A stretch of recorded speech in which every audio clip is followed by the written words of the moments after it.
Hello everyone, कैसे आप सभी? उम्मीद है बढ़िया होंगे। एनसीईआरटी की जो सीरीज़ चल रही है, जिसमें हमने ज्योग्राफी का क्लास 6 स्टार्ट की थी, जिसमें चैप्टर नंबर 3 हमने पढ़ा दिया था, पृथ्वी गतियाँ।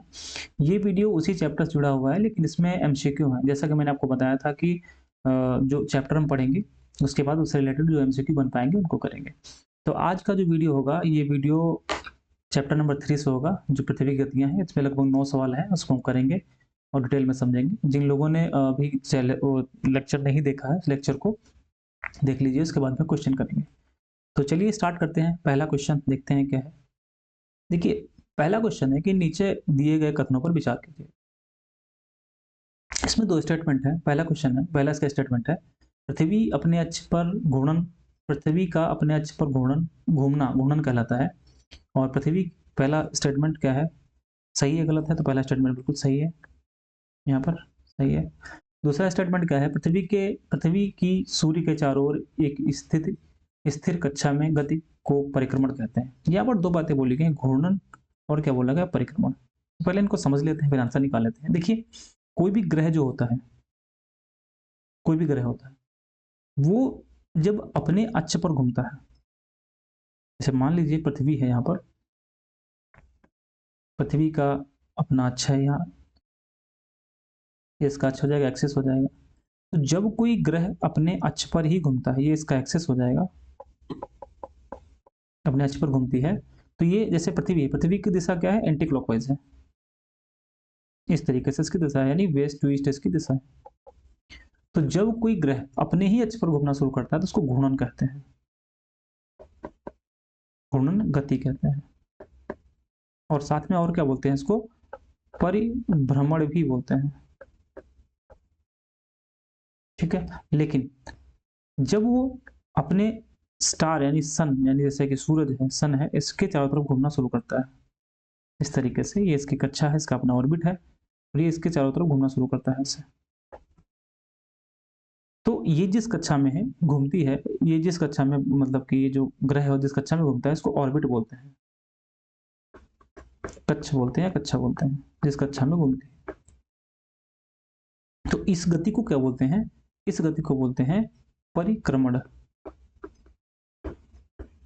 तो जब कोई ग्रह अपनी ही एक्सिस पे घूमता है, तो उसको घूर्णन गति या परिभ्रमण कहते हैं। और जब कोई ग्रह अपने सूर्य के चारों ओर घूमता है, उसको परिक्रमण कहते हैं। क्वेश्चन यही कहता है, दोनों स्टेटमेंट सही हैं, और यही इसमें बताया जा रहा है। दोनों इसके स्टेटमेंट क्या हो जाएंगे, सही होंगे। दोनों स्टेटमेंट इसके क्या है, सही है। नेक्स्ट क्वेश्चन की बात करते हैं। नेक्स्ट क्वेश्चन कहता है कि पृथ्वी अपने अक्ष पर कितने डिग्री झुकी है। तो अभी हम लोगों ने देखा कि यहाँ पर एक, मान लीजिए पृथ्वी है, इस तरीके से पृथ्वी यहाँ पर है, तो इसका एक्सिस 90 डिग्री पे होना चाहिए, इस तरीके से। लेकिन नहीं है, क्यों? क्योंकि पृथ्वी जो है वो सूर्य के साइड लगभग 33 साढ़े 23 डिग्री झुकी हुई है। यहाँ पर ये जो है, ये कितना हो जाएगा, तो 23.5 डिग्री झुकी हुई है। किसके साइड झुकी हुई है, तो सूर्य के साइड में झुकी है। जैसे कि आप इस चित्र में आप देख सकते हैं कि जो उत्तरी ध्रुव है यहाँ पर, ये जो दिखाई दे रहा है यहाँ पर, इस जगह, ये 23.5 डिग्री है। और पृथ्वी का कक्षीय समतल कितना बनता है, वो बनेगा 66.5 डिग्री। तो अगर क्वेश्चन ये बनता है पृथ्वी का कक्षीय समतल कितना, 66.5 डिग्री हो जाएगा। यहाँ आप देख सकते हैं, आप साफ दिख रहा है 66.5 डिग्री होगा। लेकिन झुकाव कितना है, झुकाव कितना हो रहा है, 23.5 डिग्री यहाँ पर झुकाव हो जा रहा है। ठीक है, तो ये चीज़ हमारे ख्याल से आपको समझ में आ गई होगी। तो इसका आंसर क्या हो जाएगा, इसका आंसर पहला हो जाएगा, पहला सही आंसर होगा ये वाला, 23.5 डिग्री। ठीक है, नेक्स्ट क्वेश्चन की बात करते हैं। अगला क्वेश्चन कहता है प्रतिदीप्त वृत्त क्या है, सर्कल ऑफ इल्यूमिनेशन क्या है। तो देखिए, एक ऐसा वृत्त जहां से दिन और रात विभाजित होती है। जैसे एग्जांपल में कि मान लीजिए इस तरीके से अर्थ बना दी, या इसमें ही देख लेते हैं, जैसे ये हमारा है, यहाँ पर ही है, तो सन यहाँ पर मान लीजिए, सूर्य यहाँ पर इस साइड में है ऐसे, ये सूर्य है इधर। ठीक है, तो यहाँ पर जब इसकी लाइट आएगी, कुछ इस तरीके से, यहाँ पर ऐसे, तो ये जो सर्कल बना हुआ है, ये क्या कर रहा है, ये दिन और रात को विभाजित कर रहा है। मतलब सूर्य के सामने जो कुछ भी पड़ रहा है यहाँ पर, वहां पर उजाला है। सूर्य के सामने जो कुछ भी पड़ रहा है वहां पर उजाला है। इस जगह दिन है, यहाँ पर दिन है, और सूर्य के विपरीत जो कुछ पड़ रहा है, मतलब सूर्य के इसके आगे नहीं लाइट आ रही है यहाँ पर, तो यहाँ पर सब अंधेरा है, यहाँ पर रात है, यहाँ पर क्या है, रात है। तो यहाँ इस इमेज, इस डायग्राम में देखा जाए तो ये रेड कलर से लाइन ड्रॉ की है, ये वाली, ये लाइन जो ड्रॉ करी, इसी को बोलते हैं प्रतिदीप्ति वृत्त। ये क्या कर रहा है, दिन और रात को विभाजित कर रहा है। जैसे कि आप एनसीईआरटी में देखेंगे कुछ इस तरीके से देखने को मिलेगा कि यहाँ पर ये इसके इधर देखेंगे आप तो आपको देखने को मिलेगा, ये इस साइड में देखेंगे तो रात मिलेगी, इस साइड में आपको दिन मिलेगा। यही इसको बराबर डिवाइड करना जो वृत्त है उसको क्या बोलते हैं, उसको ये बोलते हैं प्रतिदीप्ति वृत्त बोलते हैं। तो इसमें देखेंगे कौन सा ऑप्शन होगा। ग्लोब पर वह वृत्त जो तापमान को विभाजित करता है। देखिए तापमान को जो विभाजित करने वाले हैं वो समताप रेखाएं होती हैं, और समताप रेखाएं अक्षांश रेखाओं के समानांतर होती हैं, ठीक है। फिर क्वेश्चन आता है, ग्लोब पर वह वृत्त जिसके द्वारा किसी स्थान के सही स्थिति का ज्ञात होता है। तो देखिए किसी स्थान का सही स्थिति का ज्ञात अक्षांश और देशांतर के माध्यम से होता है, ये भी ऑप्शन नहीं होगा। फिर क्या कहता है, ग्लोब पर वह वृत्त जो दिन और रात को विभाजित करता है। इसका ये वाला आंसर, इसका ये ऑप्शन बिल्कुल सही हो जाएगा। तो ऑप्शन नंबर सी इसका करेक्ट आंसर होगा। नेक्स्ट क्वेश्चन की बात करते हैं, निम्न में से कौन सा, निम्न में कौन ऋतु में परिवर्तन का कारण है। देखिए ऋतु परिवर्तन, यहाँ पर बात किसकी की जा रही है, तो ऋतु परिवर्तन की बात की जा रही है। अभी हमने आपको बताया कि जो पृथ्वी है, जो पृथ्वी है इसकी दो गतियां होती हैं, जो गतियां हैं वो दो होती हैं, पृथ्वी की गतियां कितनी होती हैं, दो। एक गति कौन सी है, तो एक गति है घूर्णन गति, घूर्णन गति। दूसरी कौन सी है, परिक्रमण। ये घूर्णन गति जो है वो लगभग 24 घंटे अपना चक्कर पूरा करती है, और जो परिक्रमण गति है वो 365 दिन और लगभग 6 घंटे में अपना चक्कर पूरा करती है। अब इसका प्रभाव क्या पड़ता है, देखिए जो घूर्णन गति है इसकी वजह से दिन और रात होता है, दिन एवं रात का होना। ये किसकी वजह से होता है, ये होता है घूर्णन की वजह से। लेकिन दिन और रात की अवधि में अंतर परिक्रमण की वजह से होता है। दिन और रात की अवधि में अंतर किसकी वजह से होता है, वो होता है परिक्रमण की वजह से। इस बात को ध्यान रखिएगा, जब अंतर की बात करेगा तो किस में हो जाएगा, परिक्रमण में, और जब दिन रात की बात करेगा तो किसमें क्या हो जाएगा, इसमें हो जाएगा परिक्रमण। दूसरी चीज यहाँ पर ऋतु परिवर्तन किसकी वजह से होता है, ऋतु परिवर्तन होता है परिक्रमण की वजह से। तीसरी बात यहाँ पर आती है कि जो ध्रुव है, ध्रुवों पर 6 माह का दिन, 6 माह का दिन और 6 माह की जो रात होती है वो किसकी वजह से होती है, वो होती है परिक्रमण की वजह से। चौथी बात यहाँ पर ये इंपॉर्टेंट बात है कि जो अपसौर और उपसौर है, अपसौर और उपसौर किसकी वजह से होता है, वो होता है पृथ्वी की परिक्रमण की वजह से। अब यहाँ पर अगर क्वेश्चन की बात करेंगे तो क्वेश्चन क्या कहता है, क्वेश्चन को देख लेते हैं।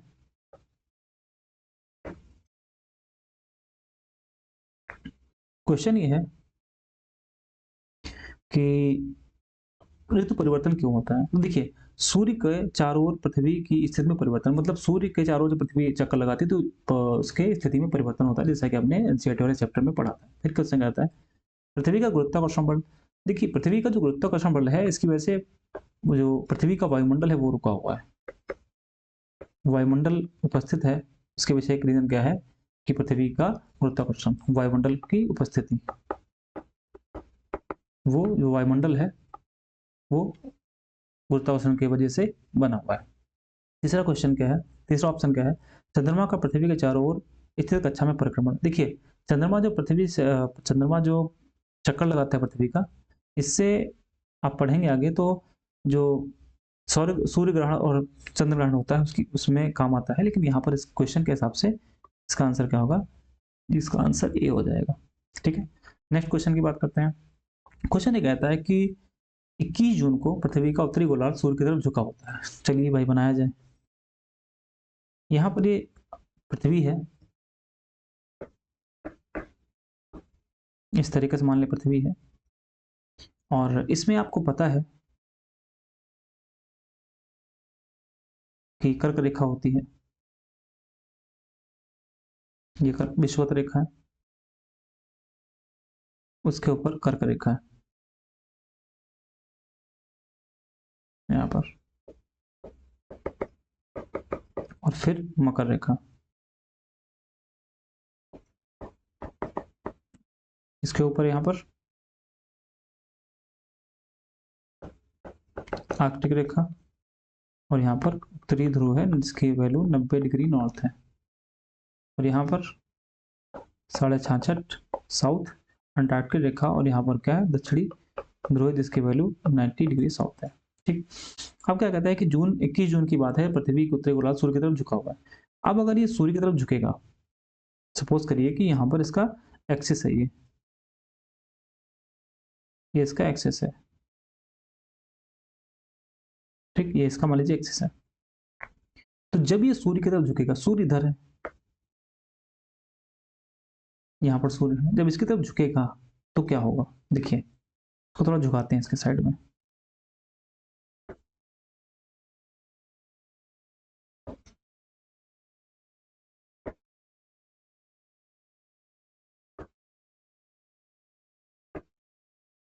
ऐसे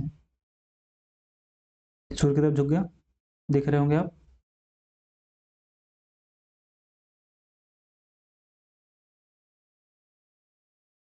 सूर्य की तरफ फिर झुक गया, थोड़ा ज्यादा झुक गया, थोड़ा कम झुकाते हैं। ठीक है, ये सूर्य की तरफ झुक गया, तो सूर्य की जो किरणें हैं यहाँ पर, ये इस पर पड़ने लगी, सीधा किस पे पड़ने लगी हैं, ये कर्क रेखा, सीधा रेखा सूर्य की किरणें पड़ती हैं, ये इसकी कर्क रेखा है,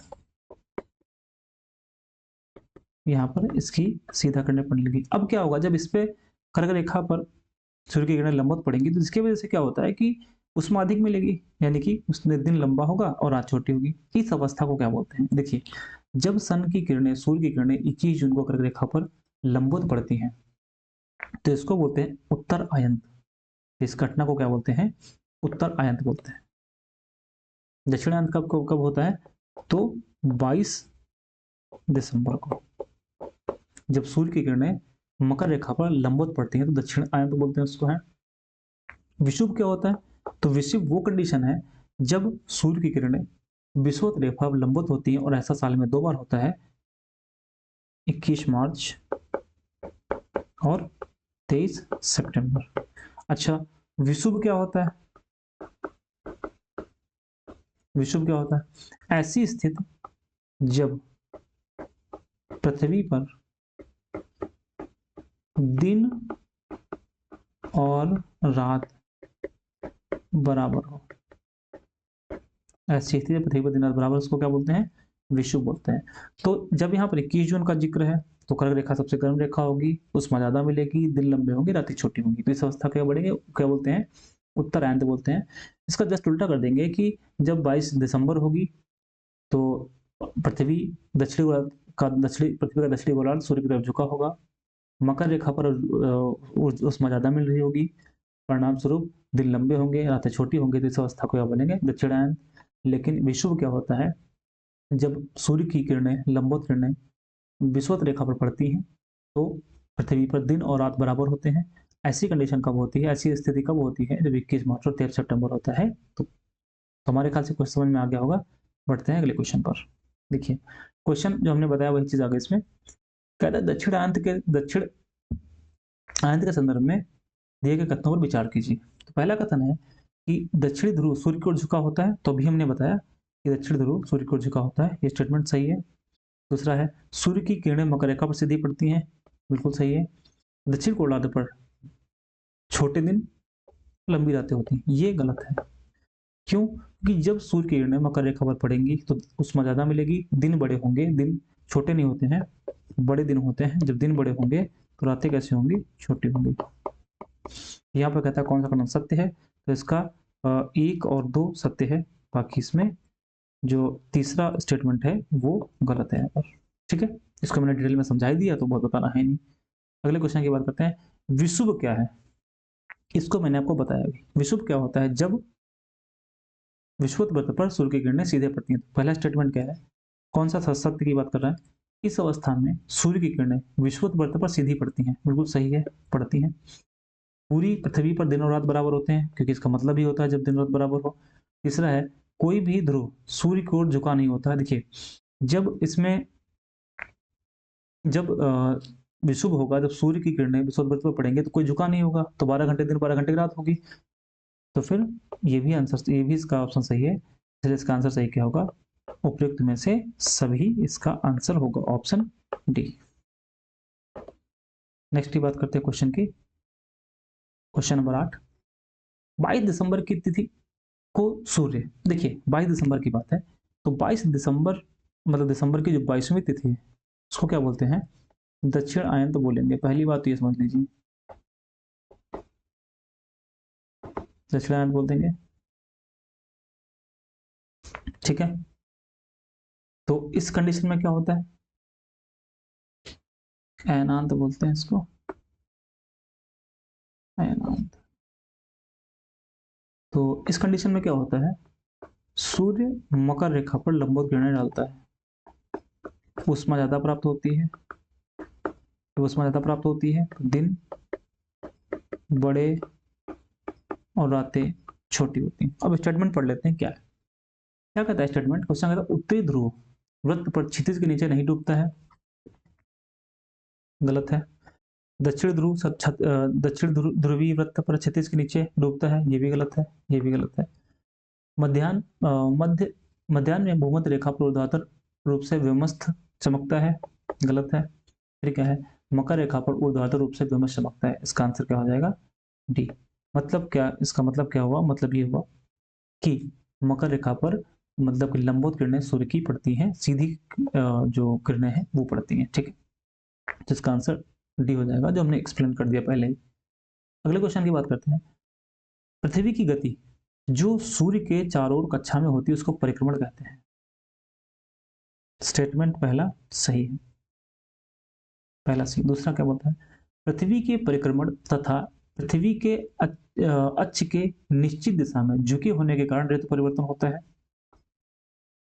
तो देखिए, बिल्कुल सही है कि पृथ्वी अपने अक्ष पे घूमती है, अभी इसको डिटेल में हमने समझा ही दिया, तो उसको परिक्रमण बोलते हैं। और दूसरी बात क्या होगा? दूसरी बात ये हो गई कि क्योंकि पृथ्वी सूर्य की तरफ झुकी हुई है 23.5 डिग्री और चक्कर भी लगा ली है, जिस चक्कर भी लगाती है इसकी वजह से ऋतु परिवर्तन होता है, इसलिए इसका आंसर क्या होगा कि देखिए, पहला स्टेटमेंट सही है, दूसरा भी स्टेटमेंट यहाँ पर क्या होता है? सही है।